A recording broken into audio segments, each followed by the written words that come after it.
This take is gonna be what I call 10 songs by Prince that I always like, and I'm more a fan of his '80s stuff than anything.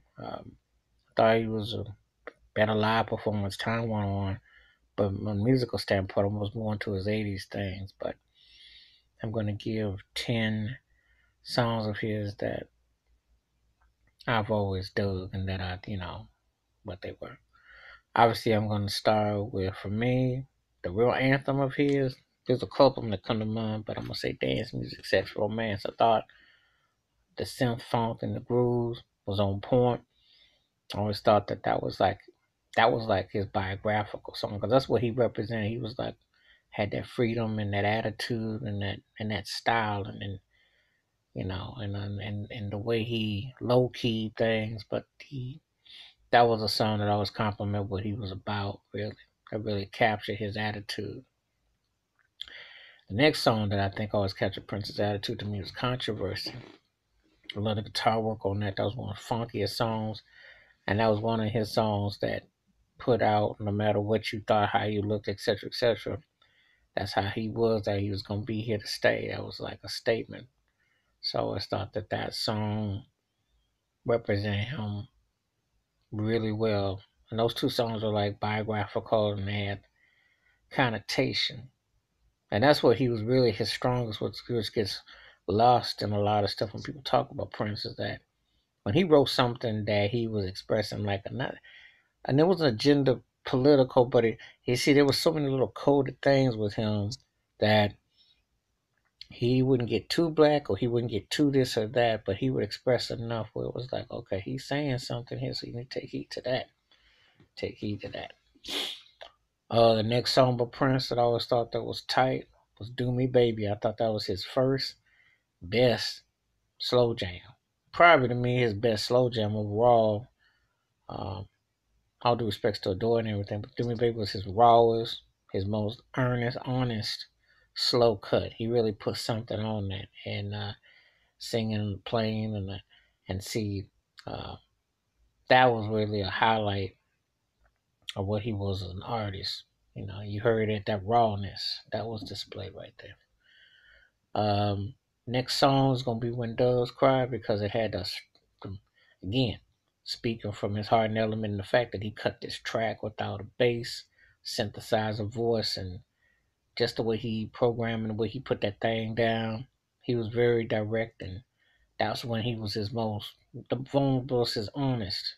And then he wrote songs like that. Those all kind of like flow. You think about them songs I mentioned, they flowed like that. So they had like they represented that rawness and hunger, that edge, that attitude. Next song I would probably say would be 17 Days. Very biographical song because as creative as he was, he spent a lot of time alone, and you could tell that song has some deep meaning. I love the way that groove kicks in. It's almost like a reggae type of beat. Definitely had a feel about it. He definitely can, he definitely was feeling something in that song. That's one of them songs. The B side, um, B side, the When Doves Cry, but it was a powerful cut. Most acts would love to have a 17 Days as an album track. Believe that. Next song that I would say would be "She's Always in My Hair." I always love that whimsical throwback, psychedelic type of vibe, but that was a funky, cold, but you know, he put a lot of sentiment into that cut. So that was always one of them cuts that sounded good on the radio, sounded good on the Walkman, sounded good on the vinyl. Um, that was like one of those happening cuts. So that again was the B side of Raspberry Beret, but it was a tight cut. It was a tight cut.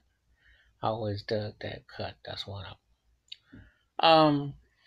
The next song I would say, but if I had to put like song seven or whatnot, it was probably "If I Was Your Girlfriend" because I always loved the wickedness of it, but the double entendre. But he know exactly what he was talking about, feelings, expressions, emotions, and had a coldness about it. But then again, Prince had a way of doing that sort of thing, and those six songs expressed a great deal of where he was coming from. Had that honest Kick You in Your Behind. It was a straight shooter, straightforward cut. Always dug this cut. Um, Love the audacity of it, but it was, again, it was a straight shooter cut. It was one of those songs that was a straight shooter. Um, Song 8, I'd probably would say would probably be Adore.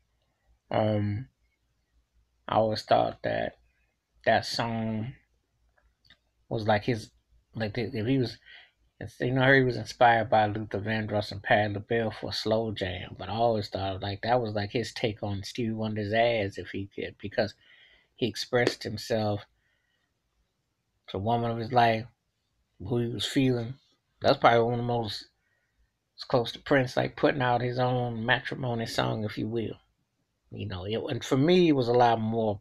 Again, this is why when I always say this, and I let it be known, I dug him in the '80s. I didn't kind of know who he was in the '90s because I thought that stuff was scattered in the rest of his career. But as a live performer, he was tight, and his instrumentation got better. But his songwriting, what he was doing, just seemed more calculated, and I didn't get that on Emancipation with that. But when I hear Cut Like a Door, it's like, yo, he hit that joint home. That cut still be bumping, and Prince expressed himself on the real. You was like, yeah, he gonna marry. He was putting it down on that cut. So Adore was always like, that was a banger. That one still, that was a slow cut for the ages right there. That was one of my favorites. Song number 9, I would probably say would probably be Pop Life. I always thought this cut, again, it was something about like all the songs I picked. It's almost like how he's expressing himself and how he's talking and how he's putting it there, like, being on top and what it's cracked up to be. You know, like for instance, Pop Life has the Sly and the Family Stone vibe, and it's funky and it's bumping, and it was that rawness that works. Whereas like a few years later, he tried that with My Name Is Prince, and that sounded like cornball. But he got it right with this cut.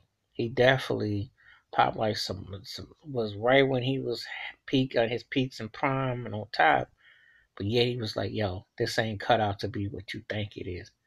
So I've always thought that that was one of his most um, honest cuts that I always dug. And if I had to pick um, one last song that I would probably say that captured Prince for me, if I was picking 10, I'd probably say Anastasia.